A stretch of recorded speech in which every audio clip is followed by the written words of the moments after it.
ลักษณะที่สองเป็นการออกอากาศผ่านทาง Facebook ไลฟ์ของทางวัดฝ่ายหินแล้วก็สถานีวิทยุวัดฝ่ายหินแถมลักษณะหนึ่งเป็นเทปบันทึกเสียงเอาไปออกอากาศผ่านทางสถานีวิทยุเพื่อการศึกษาและพัฒนาอาชีพRadio Network FM 99.50 เมกะเฮิรตซ์ของวิทยาลัยเทคโนโลยีและการจัดการกฟผ.แม่เมาะแถมลักษณะหนึ่งเอาไปออกอากาศผ่านทางเพจ Facebook ของสถาบันธรรมาภิวัตรเอาไปออกอากาศผ่านทาง YouTube ของสถาบันธรรมาภิวัตรรวมไปจนถึงเพจปัจจุบันนะเป็น Facebook ของอาตมาภาพพระสาธิตธีระปัญโยซึ่ง3ช่องทางหลังนี้บอกว่าจะเป็นเพจ Facebook ของสถาบันธรรมาภิวัตรFacebook ของอาตมาภาพพระสาธิตธีระปัญโยแล้วก็ YouTube ของอาตมาภาพพระสาธิตธีระปัญโยท่านผู้ฟังสามารถไปติดตามรับฟังย้อนหลังรวมไปจนถึงสามารถที่จะ Copy Link แชร์ส่งเอาไปให้กับญาติธรรมให้กับลูกกับหลานได้ติดตามรับฟังกันได้ท่านผู้ฟังเบื้องต้นต้องขอสมาภัยกับท่านผู้ฟังที่ในช่วงสัปดาห์ที่แล้วก็คือในวันอังคารที่แล้วมาได้มาพบกับท่านผู้ฟังสักกันเพราะว่าในสัปดาห์ที่แล้วอาทิตย์ที่แล้วเนี่ยก็ติดภารกิจในเรื่องของการไปบรรยายคือกับคณาจารย์เจ้าหน้าที่นักศึกษาของมหาวิทยาลัยเชียงใหม่เปิ้นปฏิบัติธรรมกันเป็นประจำทุกปีรู้สึกว่าอาตมาภาพจะไปดูแลเปิ้นปีนี้เป็นปีที่10กว่าแล้วน่าจะ13ปีมาแล้วท่านผู้ฟัง12-13ปีแล้วนะเปิ้นปฏิบัติธรรมกันในช่วงวันที่10ถึงวันที่13ในเดือนสิงหาคมของทุกปีในช่วงวันแม่เป็นโครงการบวชเนกขมจารณีทุกปีในช่วงของวันแม่ในการบวชปฏิบัติธรรมของคณาจารย์เจ้าหน้าที่นักศึกษาของมหาวิทยาลัยเชียงใหม่เนี่ยก็จะถือศีล8แล้วก็เปิดรับสมัครให้บุคลากรภายในไม่ว่าจะเป็นเจ้าหน้าที่เป็นอาจารย์เป็นนักศึกษามาศึกษาและปฏิบัติธรรมกันแล้วก็เปิดโอกาสให้กับคนทั้งนอกทั้งต่างเข้ามาศึกษาและปฏิบัติธรรมโดยซึ่งในแต่ละปีก็100 กว่าคนขึ้นเพิ่นก็สลับซับเปลี่ยนกันมาเป็นประจำทุกปีนะ2 ปีมาแล้วที่เปิ้นจัดที่ศูนย์การเรียนรู้มหาวิทยาลัยเชียงใหม่หฤบุญชัยลำพูนอันอยู่ที่ข้างศาลากลางใหม่ของจังหวัดลำพูนหั่นแล้วทุกปีเนี่ย10 กว่าปีมานี้ก็นิมนต์อาตมาภาพไปทุกปีไปปฏิบัติธรรมบรรยายตื่นกันตั้งแต่ตี 4นะท่านผู้ฟังเนาะ ตี 5ก็ สวดมนต์ไหว้พระฟังธรรมะบรรยายเดินจงกรมนั่งสมาธิไปจนถึง7 โมงแม่เจ้ากินข้าวเจ้าเสร็จแล้วก็พัก9 โมงแม่เจ้าตอนสายก็มาแถมปฏิบัติธรรมฟังธรรมสนทนาธรรมไปจนแผ่ว11 โมงครึ่งกินข้าวเสร็จแล้ว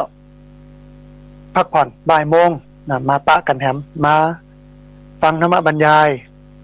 สนทนาธรรมปฏิบัติธรรมไปจนถึง4 โมงแม่แรงก็พัก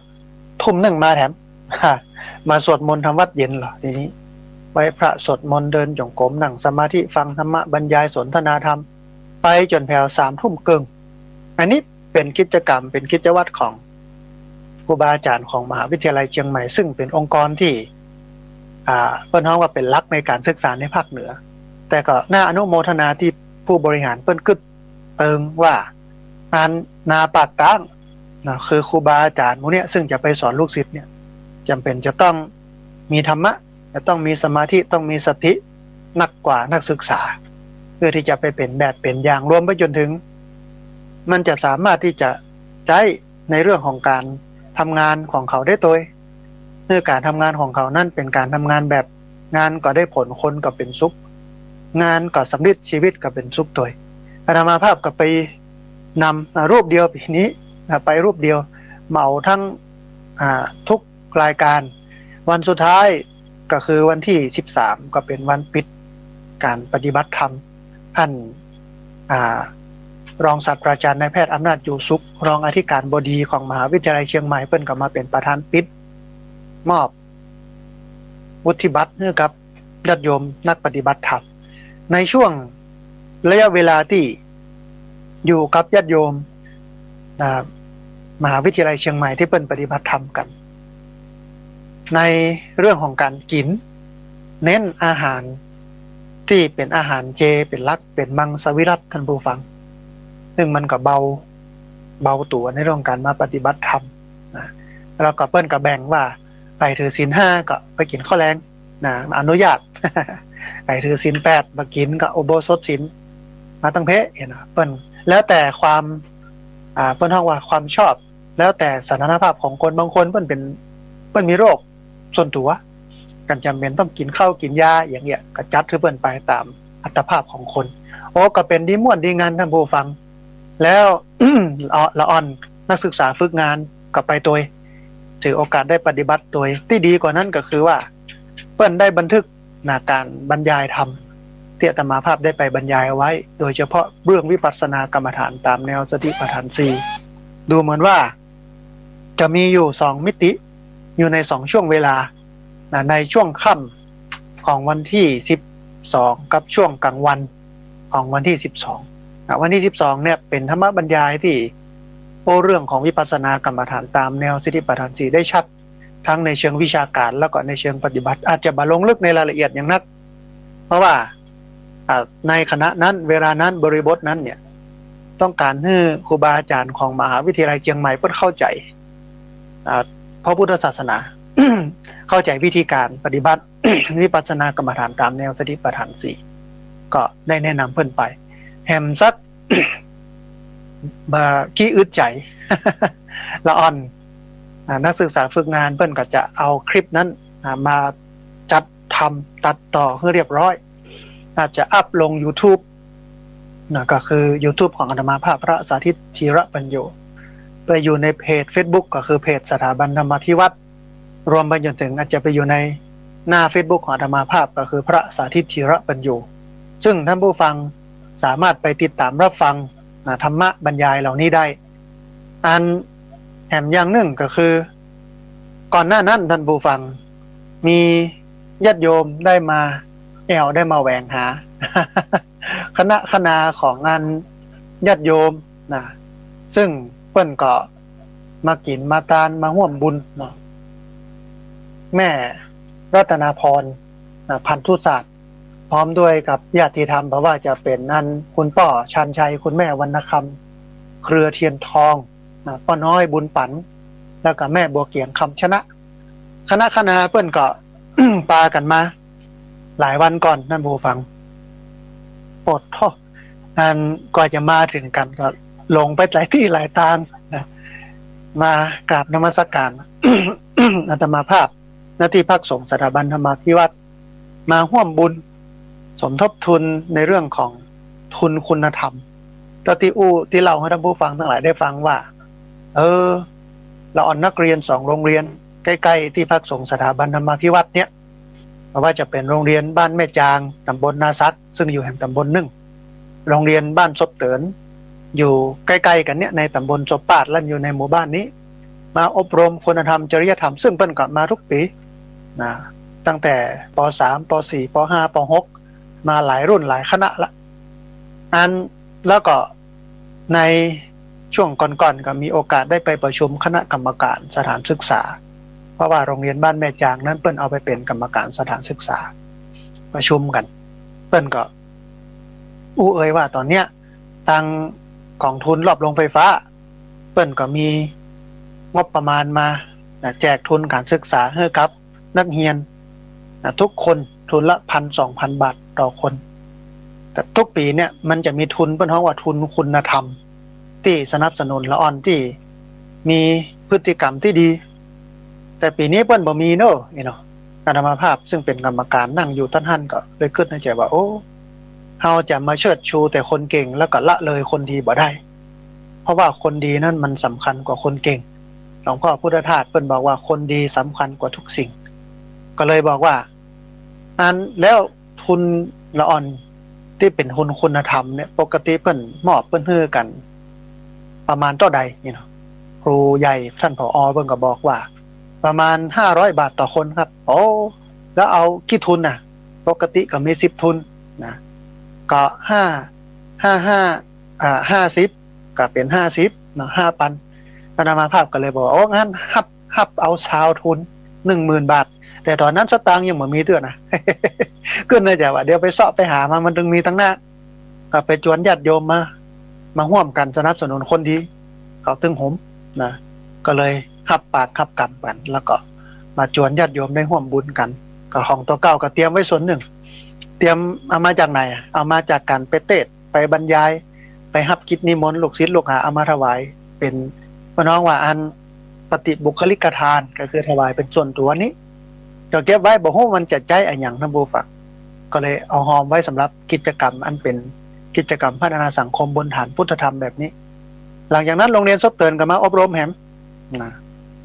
อบรมไปอบรมมาก็ปู้เขาเปิ่นฟังเราเขาเปิ่นฟังเปิ่นก็บอกโอ้ก็แค่ได้เหมือนกันนะพระอาจารย์จะได้มากระตุ้นละอ่อนบ้านเฮาเพื่อเป็นละอ่อนที่ดีนี่เนาะก็เลยหับปากแหมซาวทุนตกก็เลยมีอยู่40 ทุนนั่นผู้ฟัง40 ทุนก็ตกเป็นปัจจัยเป็นเงินอยู่ 20,000 กว่าบาท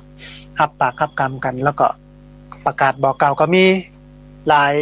ผู้หลายคนก็ร่วมกินร่วมตานร่วมหอมกันมานะผู้ฟังแรกๆก็มีแม่ครูธัญญาทองอิ่ม1 ทุนป้อบุญเย็นพินโยน2 ทุน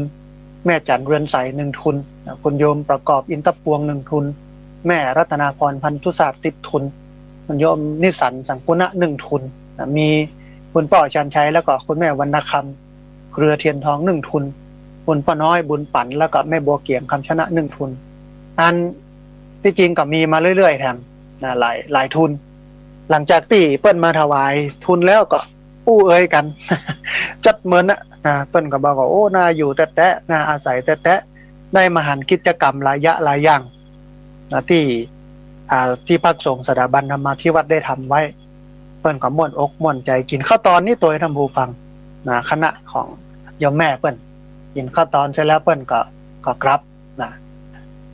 เป็นดิม่วนอกม่วนใจแม่รัตนาพรพันธุศาสตร์พร้อมกับคณะมาร่วมกินร่วมตานกันท่านผู้ฟัง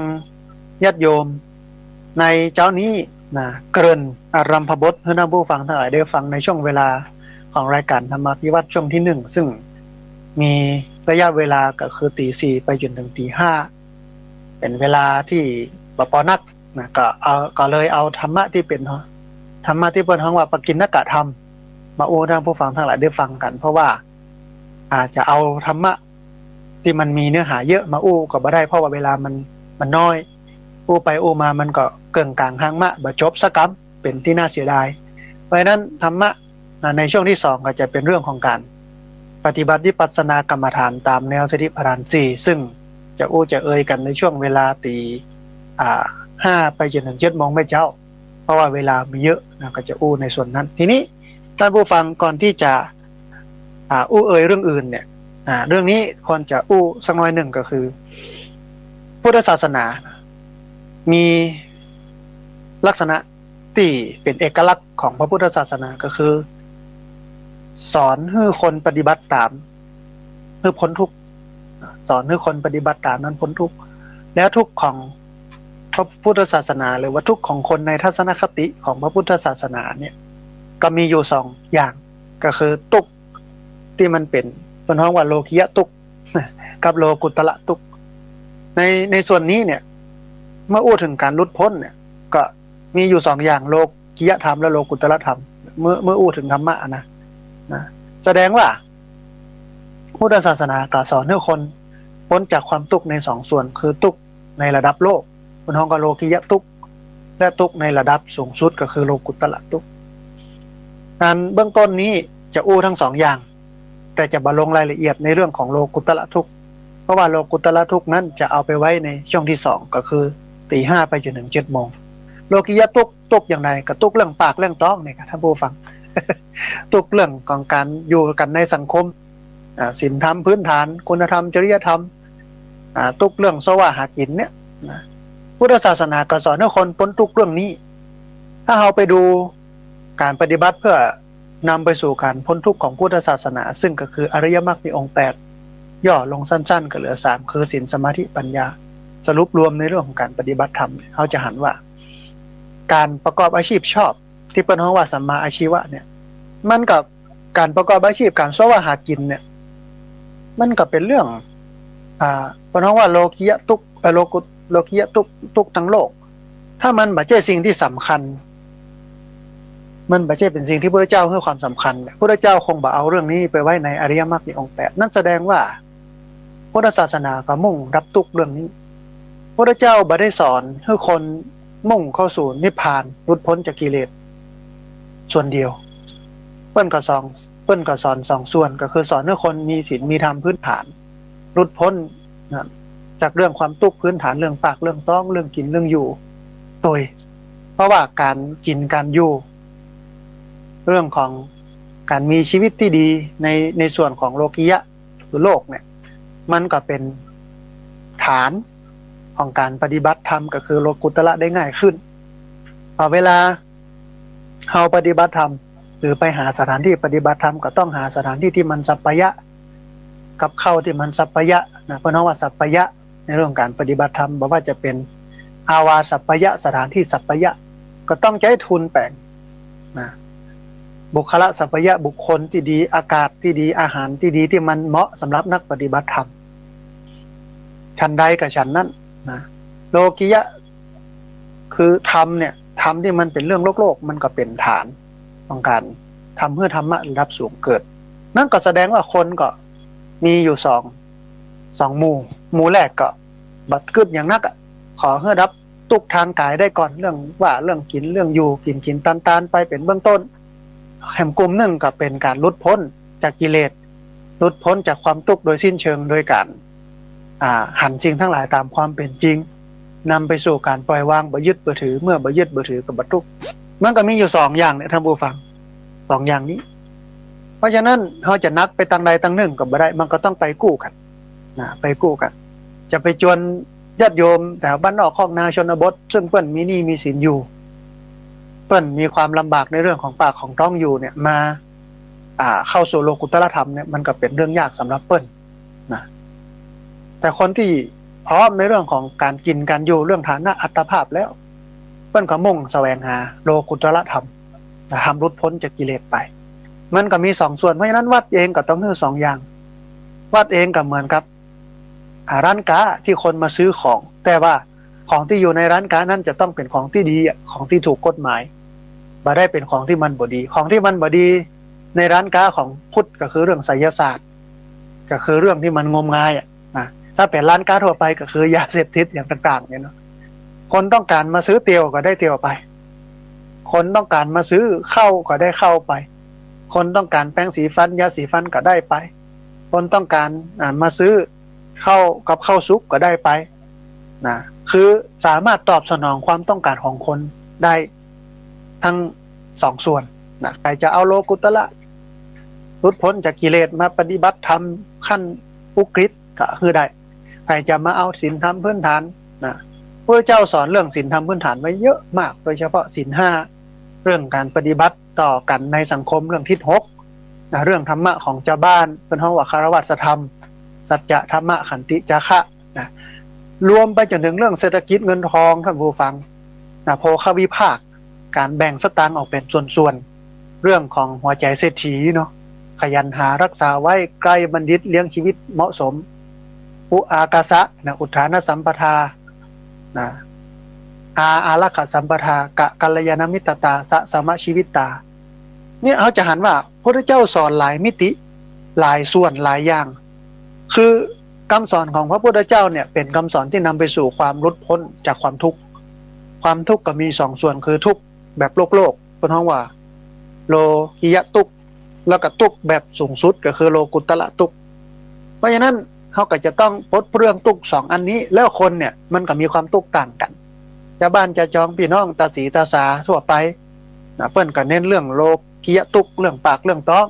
เนี่ยจะได้ให้มีชีวิตเป็นอยู่ที่ดีอันนี้ส่วนหนึ่งไปแต่ระหว่างที่กำลังปฏิบัติโลกิยะทุกข์ คือทุกข์ทั้งโลกบ่ว่าจะเป็นเรื่องของการบริหารจัดการเงินการเสวะหากินการปกครองการปกครองพระเจ้าก็สอนทศพิธราชธรรมทศพิธราชธรรมจักรวรรดิวัตรสอนหลายเรื่องหลายอย่างเพื่อให้คนในสังคมมันอยู่ด้วยกันได้อย่างมีความสุขพื้นฐานที่เป็นห้องว่าโลกิยสุขนะใครจะแสวงเข้าหาโลกุตละทุกข์โลกุตละสุขก็มีมาเอามาปฏิบัติธรรมอาตมาภาพก็จัดวัดอย่างนั้นญาติโยมคนไหนมานะโอเปิ้นลำบากเรื่องปากเรื่องท้องเรื่องวิถีชีวิตเรื่องความเป็นอยู่เรื่องสังคมที่มันวุ่นวายเอาก็เอาธรรมะพื้นฐานให้เปิ้นไปนะเอาโลกิยะสุเอาโลกิยะสุขให้เปิ้นไปมันก็เป็นธรรมะของพระเจ้าพื้นฐานเนี่ยให้เปิ้นไปปฏิบัตินะเรื่องสามัคคีธรรมเรื่องความเสียสละเรื่องความอดทนเรื่องการเกื้อกูลแบ่งปันอย่างต่างๆหรือแม้แต่ธรรมะที่เป็นคารวะธรรมไปสำหรับคนไหนที่เปิ้นพร้อมเรื่องปากเรื่องท้องเรื่องกินเรื่องอยู่เปิ้นบ่เดือดร้อนแล้วเปิ้นมาเขาก็เอาโลกุตละสุขคือเปิ้นไปเอาเจริญวิปัสสนากรรมฐานตามแนวสติปัฏฐาน4คือหันทั้งหลายจริงทั้งหลายตามความเป็นจริงนำไปสู่การปล่อยวางเมื่อปล่อยวางแล้วก็จะแบบประตุกเดินอย่างกลมอย่างอี้นั่งสมาธิอย่างอี้กราบสติปัฏฐาน4อย่างอี้เจริญสติอย่างอี้พุทธศาสนาเปิ้นสอนอย่างอี้คือกำลังใจเปิ้นไปมันก็ได้ทั้งสองส่วนท่านผู้ฟังมันละอันใดก็บ่ได้ละอันใดก็บ่ได้แล้วมากไปกว่านั้นก็คือว่าการดำเนินชีวิตแบบพุทธไม่ว่าจะเอาธรรมะระดับไหนไม่ว่าจะเป็นธรรมะระดับโลกิยะธรรมหรือว่าโลกุตละธรรมมาใช่มันก็เป็นธรรมะเหมือนกันทั้งคู่แล้วละกันบ่ได้ตัวละกันบ่ได้ตัวแล้วการปฏิบัติเข้าถึงธรรมทั้งสองอย่างนี้เนี่ยมันบ่ต้องจำเป็นต้องปีกวิเวกไปอยู่ในป่าในดอยแต่มันปฏิบัติได้ในที่ทุกสถานในการทุกเมื่อในการดำเนินชีวิตของเขาพระพุทธศาสนาบ่ได้สอนให้คนหนีไปอยู่ป่าอยู่ดอยปีกวิเวกอันนั้นมันเป็นเหตุของฤาษีชีไพรอาตมาภาพไปเทศน์ให้กับอาจารย์ของมหาวิทยาลัยเชียงใหม่ได้ฟังว่าคนอินเดียเนี่ยเปิ้นวางชีวิตไว้สี่ระบบเปิ้น4ขั้นตอนของชีวิตมีพรหมจารีหรือกุมารกุมารี2วรรณปัตร3คฤหัสถ์4สัญญาสีพรหมจารีหรือกุมารีเนี่ยกุมารกุมารีเนี่ยมีหน้าที่เฮียนก็คือวัยละอ่อนมีหน้าที่เฮียนอย่างเดียวมันต้องย้ำคฤหัสถ์ก็คือครองเรือนมีลูกมีเต้าวรรณปัตรละเริ่มเข้าวัดเข้าวาพังละอยู่กึ่งบ้านกึ่งวัดสัญญาสีออกบวชเลยนี่คือวิถีชีวิตของคนอินเดียในยุคนั้นเป็นห้องว่าอาสมสีแต่ว่าพระพุทธเจ้าเนี่ยออกบวชอายุ29 ปีอยู่ในวัยคฤหัสถ์นะไม่ใช่วัยวรรณปัตรหรือสัญญาสีเปิ้นเป็นวัยคฤหัสถ์ข้ามขั้นตอนไป2ขั้นตอนบนก่อนเปิ้นก็ออกบวชเพราะฉะนั้นการบวชหรือการปฏิบัติธรรมเนี่ยมันจำเป็นต้องไปปีกวิเวกอยู่ป่าอยู่ดอยหรือต้องรอเฒ่ารอแก่มันปฏิบัติได้ในที่ทุกสถานในการทุกเมื่อแล้วโลกกับธรรมเนี่ยมันก็ต้องไปด้วยกันในเชิงโลกอุปธรรมธรรมค้ำจุนโลกหมายความว่าโลกิยะสุขกับโลกุตละสุขโลกิยะธรรมกับโลกุตละธรรมมันต้องเนื่องเกี่ยวกันมันต้องเกื้อกูลสัมพันธ์กันอาตมาภาพได้เข้าใจหลักนี้ท่านผู้ฟังก็เลยเอาธรรมะของพระเจ้ามาเป็นฐานของการทำงานเพื่อนว่าทำงานบนฐานพุทธธรรมการทำงานพัฒนาสังคมบนฐานพุทธธรรมแต่ก่อนก็เทศน์บรรยายไปแต่พอมาอยู่กับชาวบ้านชาวจองในชุมชนเนี่ยมันจำเป็นต้องใช้ธรรมะเอาไปใช้ในกิจกรรมคือลำพังการเทศน์การสอนเนี่ยท่านผู้ฟังมันบ่พอสำหรับคนยุคนี้แล้วพระที่สอนเก่งที่สุดก็คือพระที่เอาวิชาการมาเป็นปฏิบัติการเอาหลักธรรมต่างๆในทางพุทธศาสนาเนี่ยมาทำให้มันเป็นกิจกรรมเมื่อคนได้เอาไปปฏิบัติมันถึงจะได้มรรคได้ผลกว่าการฟังเพราะปัญญาของพุทธศาสนามันเกิดขึ้นได้ประมาณสัก3อย่างเนี่ย1สุตตมยปัญญาที่เกิดจากการคิดการฟังขออภัยสุตตมยปัญญาที่เกิดจากการฟัง2จินตมยปัญญาที่เกิดจากการคิดฟังแล้วก็เอาไปคิด3ภาวนามยปัญญาที่เกิดจากการลงมือปฏิบัติมันจะได้มรรคได้ผลเนี่ยมันต้องเกิดภาวนามยปัญญา คือปัญญาที่เกิดจากการปฏิบัติฟังแล้วบ่เอาไปกึดกับได้ประโยชน์ฟังแล้วกึดแล้วบ่เอาไปปฏิบัติกับบ่ได้ประโยชน์ท้ายที่สุดหรือว่าจุดจบหรือวัตถุประสงค์เป้าหมายท้ายสุดของการฟังธรรมก็คือการเอาธรรมะไปปฏิบัติฟังคิดทำสุตตมยปัญญาปัญญาที่เกิดจากการฟังจินตมยปัญญาปัญญาที่เกิดจากการคิดภาวนามยปัญญาปัญญาที่เกิดจากการภาวนาอาตมาภาพก็สมัยแต่ก่อนก็เป็นนักอบรมเป็นนักเทศน์นักสอนบรรยายนะบรรยายธรรมทางสถานีวิทยุตั้งแต่ตอนที่จำได้นะปี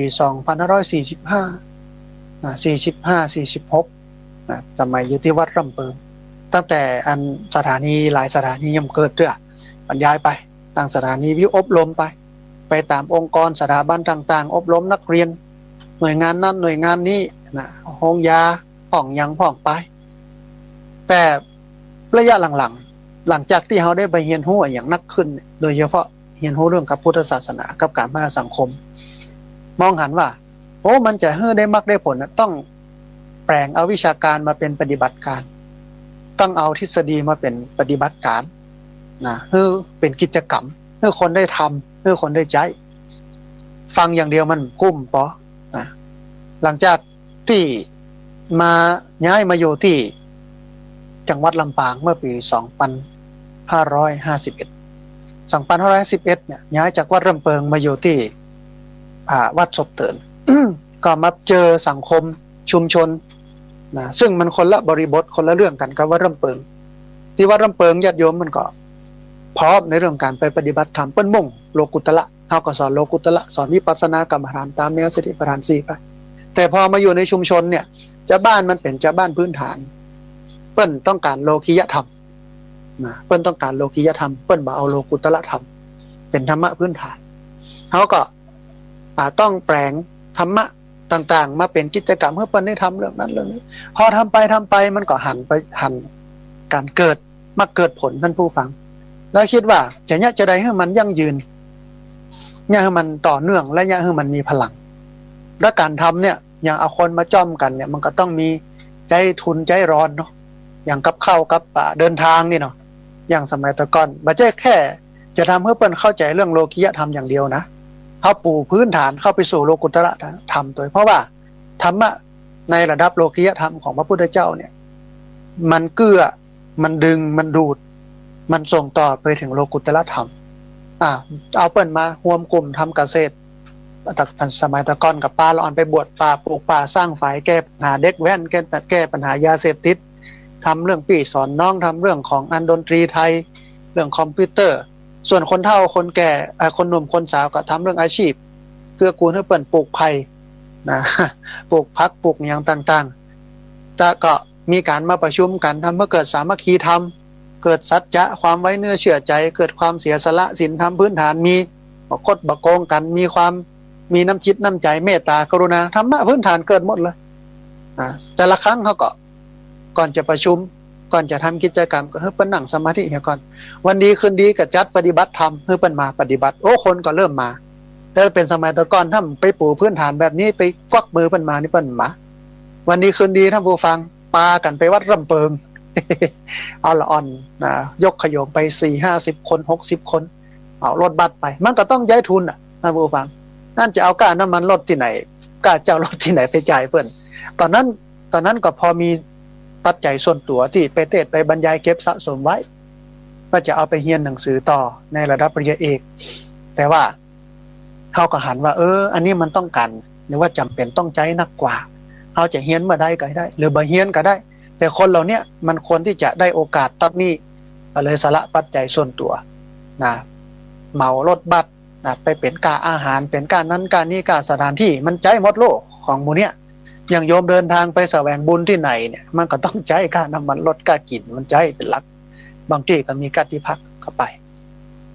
ปาเพิ่นไปแล้วจัดปฏิบัติธรรม2 คืน 3 วันเพิ่นก็เฮียนฮู้อย่างเงี้ยซึมซาบไปเพราะโลกิยธรรมมันเกื้อต่อโลกุตระทำไปทำมากันมานั่งเล็งเห็นว่ามันต้องทำให้เกิดความมั่นคงถ้าเป็นภาษายุคใหม่ก็คือทำให้เกิดความยั่งยืนแต่เนี้ยจะได้ให้มันยั่งยืนก็ต้องมีองค์กรก็ต้องมีคนทำงานคือมีระบบมีกระบวนการมีโปรเซส มีการจัดการมีเรื่องของ management การจัดการมีองค์กรประกอบไปด้วย man ก็คือคน money ก็คืองบประมาณ management การจัดการนี่เนาะเกิดถ้าทำไปแล้วเฮาตายไปเหียมันก็จบที่เฮาเนี่ยงานทุกอย่างที่วางไว้ก็สูญเปล่าอีเนาะก็เลยปี2552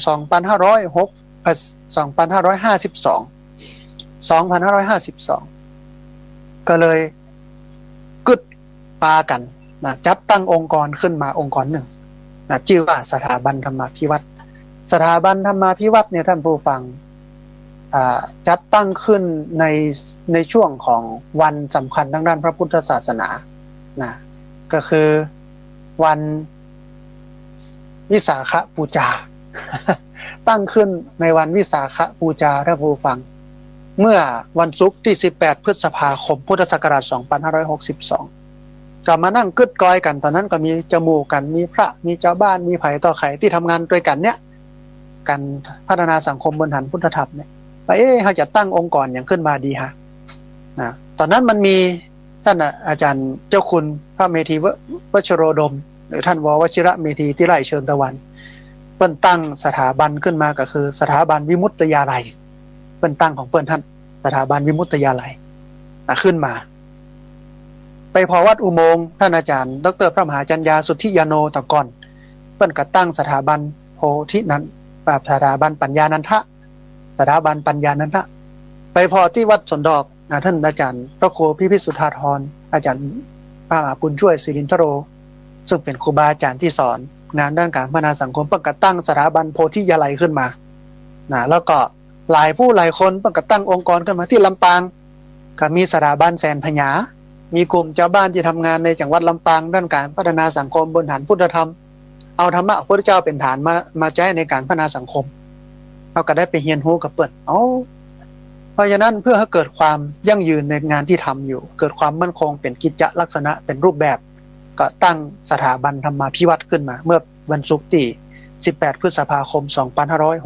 2552สถาบันธรรมาภิวัตรก็มี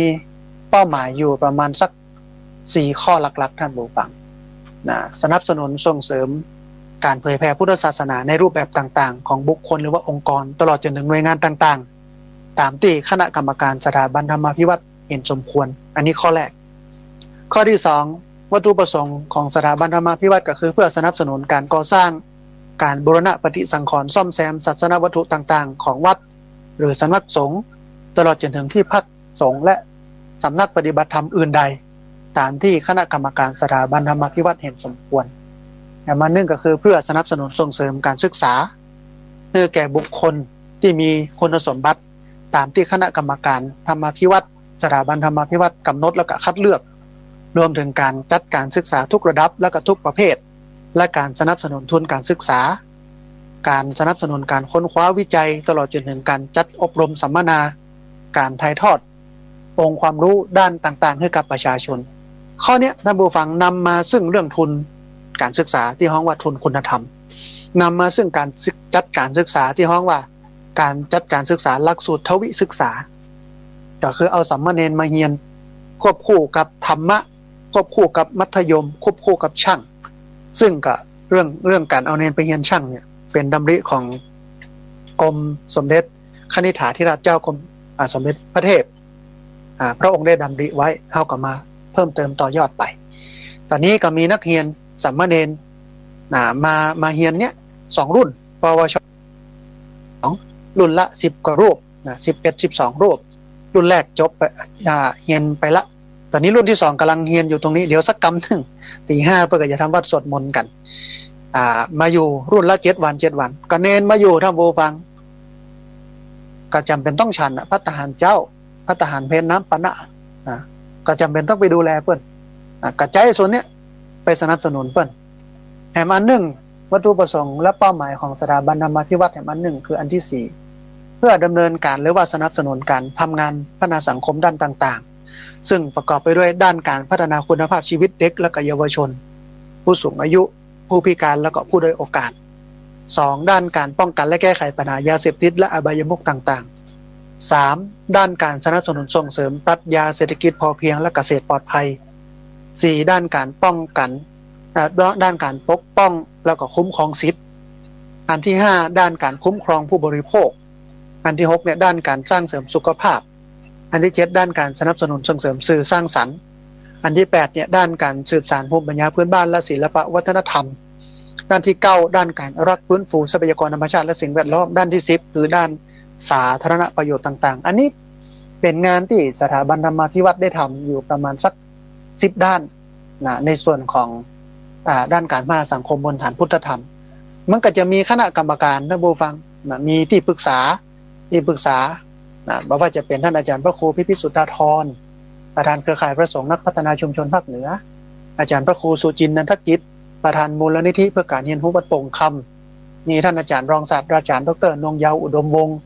นักวิชาการอิสระท่านผู้ช่วยศาสตราจารย์นิกรพรหมกิ่งแก้วนักวิชาการอิสระแล้วก็มีหลายๆคนก็มีคณะกรรมการบริหารมีคณะกรรมการบริหารอยู่10กว่าคนมีสถานที่ตั้งอยู่2ที่ก็คือที่พักสงฆ์สถาบันธรรมาภิวัตน์ที่1แล้วก็ที่วิทยาลัยเทคโนโลยีและการจัดการกฟผแม่เมาะที่1ก็ทำงานด้านการพัฒนาสังคมบนฐานพุทธธรรมในนามสถาบันธรรมาภิวัตน์เนี่ยเหมือนกับสถาบันปัญญานันทะที่วัดอุโมงค์เปิ้นตั้งเหมือนสถาบันวิมุตติยาลัยที่ท่านอาจารย์มหาวุฒิชัยหรือท่านอาจารย์ท่านเจ้าคุณเมธีวัชโรดมมหาวุฒิชัยตั้งที่เจียงไฮ้เหมือนกับอันพี่น้องในจังหวัดลำปางตั้งก็คือสถาบันแสงพญานี่ก็เป็นสถาบันธรรมาภิวัตน์ตั้งขึ้นมาปุ๊บก็มีคณะกรรมการบริหารไปขอธนาคารเปิดบัญชีธนาคารเปิ้นก็เห็นการจะไปเปิดบัญชีธนาคารในนามองค์กรเนี่ยถ้าบ่มีความชัดเจนในเรื่องของที่ตั้งของการบริหารจัดการและการรับรองเนี่ยบ่สามารถที่จะตั้งได้บ่สามารถที่จะเปิดได้อาตมาภาพก็เอาเอกสารหลักฐานต่างๆไปจดจัดตั้งเรียบร้อยเปิ้นก็เปิดบัญชีสถาบันธรรมาภิวัตน์ก็ใจตรงนั้นมาแล้วก็กรรมการบริหารมีเหรัญญิกมีฝ่ายการเงินมีเลขาเปิ้นก็เช็คก็ทำตรวจสอบกันไปการบริจาคกันแล้วก็มีรายงานกันทุกเดือนว่าได้ต่อใดจ่ายต่อใดเหลือต่อใดขาดต่อใดทุกเดือนอันนี้ในส่วนของสถาบันธรรมาภิวัตน์จนกระทั่งที่ทำไปทำมาและหน่วยงานองค์กรต่างๆในจังหวัดลำปางและในประเทศนี้หลายหน่วยงานให้รางวัลให้การรับรองอย่างหลายอย่างแล้วก็เมื่อปี2555อาตมาภาพก็รำริว่าอยากให้ได้ที่มาให้คนได้มาปฏิบัติธรรมเพราะว่าวัดปกติทั่วไปเนี่ยมันบ่เกื้อต่อการปฏิบัติธรรม1มันแคบโดยเฉพาะที่วัดศพเตินที่มาอยู่น่ะมันแคบ2มันใกล้ทางรถไฟมันใกล้ทางรถยนต์มันบ่เงียบมันบ่สัปปะยะแล้วก็มีกิจกรรมประเพณีวัฒนธรรมของวัดของวาอย่างนักหนาคันคนจะมาเดินจงกรมนั่งสมาธิหรือจะมาทำกิจกรรมพัฒนาสังคมบนฐานพุทธธรรมมันก็เป็นการลำบากโยมเพิ่นก็เลยถวายที่ในหมู่บ้านศพเตินเนี่ยตำบลศพปาดอำเภอแม่เมาะจังหวัดลำปางเนี่ย5 ไร่ก็ขึ้นมาอยู่มาอยู่ใหม่ๆอย่างที่บอกอะตกยากลำบากมาทำด้วยอุดมการณ์ล่ะเสร็จแล้วลูกศิษย์ลูกหาญาติโยมโดยเฉพาะพี่น้องที่ติดตามรับฟังทางวิทยุในนามสถานีวิทยุในเครือข่ายสถานีวิทยุคลื่นสีขาวเพื่อชาวประชาซึ่งนำโดยท่านอาจารย์พระครูอภิวัฒนวิกรมรวมไปจนถึงของไอ้นานวุฒิชาติคำปันเนาะของ96เปิ้นก็มาร่วมสร้างร่วมแปลงหลายผู้หลายคนมาทำกันตอนนี้มีอยู่ประมาณ25 ไร่แล้วก็มีกิจกรรมนักนาจารีไม่ว่าจะเป็นโรงเรียนผู้สูงอายุมีผู้สูงอายุมาอบรมประจำมีสามเณรมาอยู่ในนามสามเณรนักศึกษาหลักสูตรทวิศึกษามาเดือนละ2 คณะมีนักเรียนนักศึกษามาอบรมประจำแล้วก็เดี๋ยวบักกี่วันนี้วันที่20นี่ก็ทางโรงยาเพื่อจะพาผู้ป่วยจิตเวชกับญาติมาปฏิบัติสมาธิภาวนาก่อนหน้านั้นก็มีองค์กรต่างๆทางการไฟฟ้าเพิ่นก็มาขอใจสถานที่โน่นนี่นั่นทำไปทำมาก็เป็นประโยชน์ต่อผู้คนค่อนข้างที่จะเยอะแล้วตอนนี้สถาบันธรรมาภิวัตน์เนี่ยก็จะยกระดับให้มันเกิดความยั่งยืนแล้วก็ทำงานให้มันคล่องตัวนักขึ้นก็จะจัดตั้งเป็นมูลนิธิท่านผู้ฟังมูลนิธิสถาบันธรรมาภิวัตน์ซึ่งกรรมการเขามีอยู่แล้วที่ปรึกษาเขามีอยู่แล้วทั้งนักวิชาการทั้งอย่างต่างๆกรรมการที่เป็นกรรมการของสถาบันธรรมาภิวัตน์เนี่ยมีทั้งข้าราชการครู มีทั้งข้าราชการฝ่ายปกครองท่านผู้ฟังมีทั้งทหาร มาเป็นกรรมการบริหารด้วยละอ่อนด้วยมาทำกันอันที่เหลือที่รออย่างเดียวก็คือรอทุนท่านผู้ฟังเพราะว่าการจัดตั้งมูลนิธิเนี่ยมันต้องใช้ทุนจัดตั้ง200,000 กว่าบาทก็ใจเยอะอยู่ก็ห้อมกันนิดๆน้อยๆไว้เป็นทุนตั้งต้นไว้หั่นรอได้ครบเมื่อใดก็ไปจัดตั้งเป็นมูลนิธิมันก็เป็นองค์กรองค์กรที่ทำงานด้านการพัฒนาสังคมเนี่ยมันมี2 อย่างก็คือองค์กรที่เป็นการพัฒนาสังคมโดยรัฐเช่นอบต.เทศบาลหน่วยงานนั้นหน่วยงานนี้ที่สังกัดรัฐเนาะพร้อมมาจพัฒนาสังคมและความมั่นคงของมนุษย์เกษตรพัฒนาชุมชนอันนี้เป็นองค์กรพัฒนาสังคมที่สังกัดรัฐแต่มันมีองค์กรแห่งองค์กรหนึ่งซึ่งกฎหมายเปิ้นก็เพื่อทำได้ก็คือองค์กรพัฒนาเอกชนองค์กรพัฒนาสังคมที่บ่สังกัดรัฐก็ไปตั้งเป็นกลุ่มนั่นกลุ่มนี้เครือข่ายนั่นองค์กรนี้สถาบันนั้นอันนั้นอันนี้ทำไปแต่ถ้าจะให้มันเป็นกิจลักษณะก็คือต้องพัฒนาให้มันเป็นมูลนิธิก็ดีสมาคมก็ดีก็เป็นองค์กรพัฒนาสังคมที่เป็นเอกชนบ่สังกัดรัฐซึ่งกฎหมายมันก็เปิดโอกาสให้ทำได้อาตมาภาพก็หันช่องทางว่างานที่เราทำเนี่ยมันทำให้คนดับทุกข์ได้2 ส่วนก็คือโลกิยะทุกข์แล้วก็โลกุตระทุกข์แต่ว่าจะให้มันยั่งยืนและเป็นกิจลักษณะมันจำเป็นจะต้องทำเป็นองค์กรมีการจัดการมีบริหารมีการระดมทุนแล้วก็มีการขับเคลื่อนถ้าเราตายไปแล้วงานนี้ก็ยังอยู่คนก็ยังทำอยู่เพราะมันเป็นองค์กรไม่ใช่อยู่ที่คนคนเดียวเหมือนพระพุทธเจ้าวางระบบไว้ท่านผู้ฟังถ้าพระพุทธเจ้าบอกวางระบบไว้สมัย 2,000 กว่าปีก่อนเนี่ยพระพุทธเจ้าปรินิพพานไปแล้วพุทธศาสนาก็จะล่มทันทีถ้าเราเอาองค์กรไปผูกที่คนแต่ถ้าเราเอาองค์กรไปผูกที่ระบบมันก็จะเดินได้เดี๋ยวนี้เราก็ญาติโยมที่ทำงานร่วมกันเนี่ยก็พร้อมก็ครบแล้วสถาบันธรรมาภิวัตน์เนี่ยก็ได้รับรางวัลการพัฒนาสังคมบนฐานพุทธธรรมการพัฒนาสังคมในระดับจังหวัดในระดับประเทศหลากหลายท่านผู้ฟังสามารถไปติดตามรับฟังไปติดตามดูงานได้ในเพจ Facebook ของสถาบันธรรมาภิวัตน์มีกิจกรรมเหล่านี้อยู่ในนั้นแต่ว่าที่เอาเรื่องนี้มาเล่าให้ท่านผู้ฟังทั้งหลายได้ฟังมันมีเหตุที่จะต้องเล่ามันมีคนเข้าใจผิดเพี้ยนจากความเป็นจริงอยู่2 ส่วนส่วนแรกเข้าใจว่าสถาบันธรรมาภิวัตน์เนี่ยเพิ่นได้รับงบประมาณได้รับการสนับสนุนจากองค์กรหน่วยงานบุคคลต่างๆล่าสุดเนี่ยก็บอกว่าได้รับการสนับสนุนจากอาจารย์อัดพงษ์ชุมสายณอยุธยาเนาะก็ขอชี้แจงบอกกล่าวกับท่านผู้ฟังทั้งหลายว่าสถาบันธรรมาภิวัตน์นั้นบ่ได้รับการสนับสนุนงบประมาณจากบุคคลองค์กรหน่วยงานใดเป็นกิจลักษณะเลยไม่มีแล้วถามว่าแล้วพระอาจารย์เอาปัจจัยที่ไหนมาทำก็อันดับแรกได้มาจากการไปเทศการไปบรรยายของอาตมาภาพ ไปเทศไปบรรยายอย่างมชนะพวกก็ใส่กันเทศเทโลไปเทศที่ท่านที่นี่ท่านอาจารย์พระครูอภิวัฒนวิกรมนิมนต์ไปเทศท่านเทศนี่เพิ่นก็ใส่ปัจจัยกันเทศฮื้อฮักกาน้ำมันรถฮักกาอันคนขับรถแล้วเอามาใช้ส่วนตัวน้อยนึงที่เหลือเขาก็เอาไปเก็บไว้เป็นกองทุนไปกินไปตานไปสวดศพสวดผีที่ไหนขึ้นบ้านใหม่สืบชะตากินแขกแต่งงานเปิ้นนิมนต์ไปเขาก็เอามาส่วนหนึ่งก็เอามาทำงานด้านการพัฒนาสังคมอันนี้ส่วนที่1ที่ได้มาจากกิจนิมนต์ได้มาจากการเทศน์การบรรยายของอาตมาภาพเอาไปลงทำงานด้านการพัฒนาสังคมบนฐานพุทธธรรมหมดอันที่2ได้มาจากการบริจาคของญาติโยมเนี่ยตาดิอูบอกว่าเอาญาติโยมมาร่วมกินร่วมทานกันเด้อญาติโยมก็ร่วมกินร่วมทานกันคนนั้นน้อยคนนี้น้อยคนนั้นก็ได้อยู่แต่ถามว่ามันกุ้มก่อเนาะบ่กุ้มแล้วคณะทำงานที่มาทำกันนี่มีเงินเดือนเงินดาวก็มีเพราะว่าถ้าเป็นมูลนิธิหรือเป็นองค์กรอย่างนี้เนี่ยเป็นองค์กรที่ไม่แสวง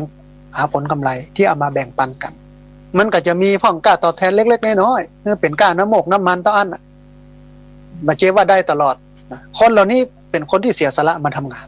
อันนี้ชี้แจงอันดับที่1ว่าสถาบันธรรมาภิวัตน์หรืองานที่อาตมาภาพทำเนี่ยบ่ได้รับงบประมาณสนับสนุนจากหน่วยงานใดหรือใครเลยเพราะว่ามีคนอู้มาว่ามันมีการสนับสนุนเนี่ยบ่มี มีที่สนับสนุนยังเป็นทางการเป็นหลักก็คือตัวอาตมาภาพเองในฐานะผู้ก่อตั้ง เอาปัจจัยมาจากไหนก็การเทศเนี่ยค่ะการไปเทศไปบรรยายเพิ่นใส่ซองมากะเตะซองแบ่งเป็นปุ้นเป็นส่วนก็เอามาลงทับนี้แล้วก็2ได้รับการบริจาคของญาติโยมแถมอันหนึ่งที่จะต้องชี้แจงก็คือหลายคนก็บอกว่าโอ้มันเถื่อนนะมันบ่ได้รับการรับรองมันแอบอ้างมันบ่แท้โดนเนี่ยเนาะอันนี้ได้ยินมาแต่ว่าเป็นคำอู้ของคนที่บ่เคยมาท่านผู้ฟัง เป็นคำอู้ของคนที่เปิ้นบ่เคยเข้าใจถ้าเปิ้นบ่ต้องมาก็ได้ที่จริงนะพอในเพจสถาบันธรรมาภิวัตน์ท่านหรือ ไปพิมพ์ใน Google ให้ลูกให้หลานพิมพ์ดูว่าพระสาธิตธีระปัญโยหรือสถาบันธรรมาภิวัตน์เนี่ยข้อมูลมันต้องขึ้นมาเต็มหมดโลกประเดี๋ยวเนี่ยหันหมดทุกอย่างมาว่าการก่อตั้งแม้แต่ที่พักสงฆ์สถาบันธรรมาภิวัตน์เนี่ยทางสำนักงานพระพุทธเป็นก็รับรองเป็นที่พักสงฆ์สถานภาพของที่นี่นะเป็นที่พักสงฆ์ถูกต้องตามกฎหมายที่สำนักงานพระพุทธศาสนาและคณะสงฆ์รับรองในตัวสถาบันธรรมาภิวัตน์เองเนี่ยถึงแม้ว่าไม่ได้เป็นองค์กรที่กฎหมายรับรองในส่วนของงานเป็นมูลนิธิหรือเป็นสมาคมซึ่งกำลังเป็นตรงนั้นแต่ก็เป็นองค์กรที่กฎหมายอนุญาตให้ทำได้คือเป็นองค์กรพัฒนาเอกชนโดยไม่สังกัดรัฐและไม่แสวงหาผลกำไรซึ่งหน่วยงานอื่นๆที่เปิ้นก็ตั้งกันเยอะแยะมากมายอย่างอสมเนี่ยก็เหมือนกันอสมก็เป็นหน่วยงานองค์กรที่ประสังกัดรัฐเท่าใดแต่ระยะหลังๆเริ่มเป็นสังกัดรัฐแล้วเพราะนั้นเรื่องนี้ก็เลยมาให้ท่านผู้ฟังทั้งหลายได้ฟังว่าที่ทำอยู่มันเป็นอย่างอี้แล้วก็ความจริงมันเป็นอย่างอี้เพื่อจะได้เอาไปขยายต่อว่าพระอาจารย์บรรลุอย่างอี้ที่จริงมันจำเป็นต้องอธิบายญาติโยมก็ไปดูในเพจ Facebook ของสถาบันธรรมาภิวัตน์หรือในหน้าเพจ Facebook ของอาตมาภาพพระสาธิตธีระปัญโยได้ว่าเนี่ยเปิ้นทำอย่างนี้เปิ้นอย่างนี้มีความเป็นมาเป็นไปอย่างนี้เปิ้นได้รับการรับรองล่าสุดเมื่อกี้วันนี้นะวันที่3 สิงหาเนี่ยทางจังหวัดลำปางก็รับรองสถาบันธรรมาภิวัตน์ว่าเป็นองค์กรด้านการพัฒนาสังคมที่เกี่ยวข้องกับการคุ้มครองผู้บริโภคก็จะไปขึ้นทะเบียนว่าเป็นองค์กรด้านการทำงานด้านคุ้มครองผู้บริโภคได้เนี่ยมันต้องมีผลงานในการทำงานด้านนี้3 ปีมีคณะกรรมการบริหารมีงบประมาณมีกิจกรรมมีการรับรองจากหน่วยงานต่างๆนักหนาจารีซึ่งการรับรองนี้ทางศูนย์ดำรงธรรมในส่วนของคุ้มครองผู้บริโภคเพิ่นเป็นนายทะเบียนรับจดจัดตั้งแล้วก็เป็นการจดจัดตั้งตามระเบียบสำนักนายกรัฐมนตรีถ้าบ่เป็นองค์กรที่ทำงานด้านการพัฒนาสังคมแต่แล้วก็บ่มีการบริหารงบประมาณที่ชัดเจนบ่มีบุคลากรบ่มีผลงานเนี่ยเพิ่นถึงบ่ฮื้อจดจัดตั้งบ่ฮื้อจดจัดตั้งแต่นี่เฮามีกิจกรรมอย่างนี้เพิ่นก็จดจัดตั้งให้เฮาผู้ว่าราชการจังหวัดซึ่งเป็นนายทะเบียนก็ลงนามจดจัดตั้งให้เฮาอันนี้ให้ท่านผู้ฟังทั้งหลายได้ฟัง2ส่วนที่คนเข้าใจผิดเรื่องนี้ว่า1เป็นองค์กรที่มีผู้อุปถัมภ์หลักบ่มีอุปถัมภ์หลักจริงก็คืออาตมาภาพเนี่ย ปัจจัยมาจากไหนมาจากการเทศน์การบรรยายกิจนิมนต์ก็เอามาใช้ตรงนี้หมดบ่ได้เอามาใช้ส่วนตัวเท่าใด2องค์กรเป็นองค์กรที่เถื่อนองค์กรบ่แท้นะอันนี้เปิ้นได้รับการรับรองได้รับรางวัลค่อนข้างจะนัก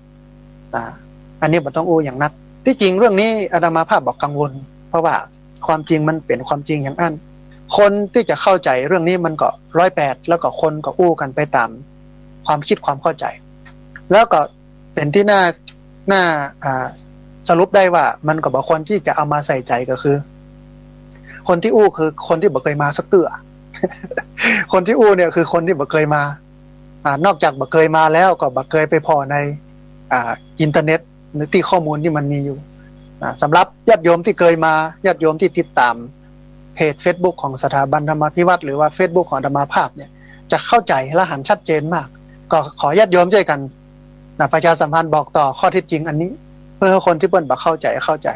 พอเกิดเรื่องอย่างอี้ขึ้นมาปั๊บเนี่ยพอรับรู้รับทราบว่ามันมีเหตุอย่างอี้เนี่ยอาตมาภาพก็พ้องทีมงานมาอู้ว่าเนี่ยคนเปิ้นเข้าใจเฮาอย่างอี้เนอะแต่เฮาบ่ต้องขุ่นมัวทำจิตให้เป็นกุศลบ่ต้องไปโคดเปิ้นเพราะเปิ้นบ่เข้าใจถ้าเปิ้นเข้าใจเปิ้นบ่อู้อย่างอี้หน้าที่เฮาก็คือทำงานให้ความดีเพื่อความจริงมันปรากฏแค่นั้นพอแล้วบ่จำเป็นต้องไปต่อล้อต่อเถียงบ่จำเป็นต้องโคดต้องมิ่งอะไรหยังเพราะมันเป็นเรื่องธรรมดาคนเฮาจะเข้าใจเฮา ถูก100%นะก็ไม่ได้บางคนนี่เข้าใจแต่มันมีอคติ มันบ่ชอบคนฮักก็มีคนจังก็มีเป็นเรื่องธรรมดาเอาหน้าที่ของเราคือทำงานไปให้ความดีให้ความงามให้ความจริงมันปรากฏดีกว่าจะไปมัวเสียเวลาอธิบายขยายความมัวไปทะเลาะเบาะแว้งมัวไปขุ่นมัวกับเขาบ่ดีอันทีมงานเพื่อก็เข้าใจว่าเนี่ยมันเป็นอย่างอี้แล้วก็ควรทำอย่างอี้อันหนึ่งก็เป็นเพราะว่าเปิ้นได้ปฏิบัติธรรมถ้าคนบ่ได้ปฏิบัติธรรมนี่ก็โคตรก็เกลียดก็จิตใจขุ่นมัวเป็นอกุศลแต่นี้เปิ้นได้ปฏิบัติธรรมแล้วจิตใจเปิ้นก็โล่งก็โปร่งชี้แจงให้ท่านผู้ฟังทั้งหลายได้ฟังแล้วอนุโมทนาบุญโดยกับญาติโยมที่ร่วมสนับสนุนกิจกรรมพัฒนาสังคมบนฐานพุทธธรรมซึ่งมี2อย่างเนาะอันแรกก็คือที่พักสงฆ์สถาบันธรรมาภิวัตรที่พักสงฆ์สถาบันธรรมาภิวัตรนี้ก็จะเน้นวัตถุศาสนาวัตถุต่างๆเพื่อให้คนมาอยู่มาใช้มันก็ต้องสร้างคนก็จริงแต่มันต้องสร้างวัตถุโดยจะไปกินข้าวที่ไหนถ้าผู้ฟังบ่มีศาลากินข้าวจะไปนอนที่ไหนถ้าบ่มีที่นอนจะไปเข้าห้องน้ำที่ไหนมันก็ต้องสร้างวัตถุมันไผว่าสักเตื้อว่าพุทธศาสนาไม่สร้างวัตถุก็นางวิสาขาถวายวิหาร ถวายกุฏิถวายปราสาทซ้ำเป็นห้องเป็นชั้นเพื่อทุเจ้าเพื่อพระพุทธเจ้าพระโมคคัลลานะเป็นคนออกแบบ เป็นคนควบคุมการก่อสร้างนะมันก็มีมาแล้วแต่เฮาเนี่ยเฮียนพุทธศาสนาเพิกเดียวเฮาก็เลยบอกว่าโอ้ยพุทธศาสนาบ่เน้นสร้างวัตถุสร้างได้แต่สร้างบนฐานของความเรียบง่ายประหยัดประโยชน์ถ้าบ้านจะไปอยู่ที่ไหนฝนตกฝนหึงอย่างอี้ยุงก็มีฝนก็มีลมก็มีแดดก็มีจะไปอยู่ไปกินกันที่ไหนต่างใดมันก็สร้างพระเจ้าสมัยพุทธกาลเพิ่นก็สร้างนะอันที่1เนาะสร้างเพื่อสนองตอบต่อการพัฒนาคนพัฒนาสังคมก็ทำไปเท่าที่ทำได้นี่ต้องอนุโมทนาบุญที่ญาติโยมหลายคนหลายท่านมาสนับสนุนการสร้างตอนนี้อย่างกุฏิเรือนพักสามเณรตอนนี้เดี๋ยวรอเน้นกลับไปก็จะฮือช่างเพิ่นมาทำเพดานทำกระเบื้องพื้นมี4งานเท่าอันที่เหลือสำหรับกุฏิเรือนพักสามเณรก็คือฝ้าเพดานปูกระเบื้องพื้นทาสีแล้วก็ติดตั้งระบบไฟนะถ้า4อย่างนี้เสร็จก็ฉลองได้ละ แล้วแห่งงานหนึ่งก็คืองานพัฒนาสังคมบนฐานพุทธธรรมในนามสถาบันธรรมาภิวัตรสร้างของเนี่ยใจที่พักสงฆ์สถาบันธรรมาภิวัตรศาสนาวัตถุเนี่ยใจสถาบันธรรมาภิวัตรสร้างคนเนี่ยใจที่พักสงฆ์ใจสถาบันธรรมาภิวัตรมี2อย่างนะพัฒนาคนทำในนามสถาบันธรรมาภิวัตรพัฒนาที่พัฒนาของเพื่อรองรับการพัฒนาคนเนี่ยใช้ในนามที่พักสงฆ์สถาบันธรรมาภิวัตรอันนี้ชี้แจงให้ท่านผู้ฟังทั้งหลายได้ฟังกันเป็นธรรมะเบื้องต้นแล้วก็เอาธรรมะเหล่านี้มาให้ท่านผู้ฟังทั้งหลายได้อนุโมทนาเอาละท่านผู้ฟังเหลือบแลพอเวลาหมดแล้ววันนี้อาตมาภาพพระสาธิตธีรปัญโยผู้ดำเนินรายการธรรมาภิวัตรอันเป็นรายการวิทยุเพื่อการเผยแผ่พระพุทธศาสนาส่งเสริมการศึกษาและพัฒนาสังคมต้องเอารายการนี้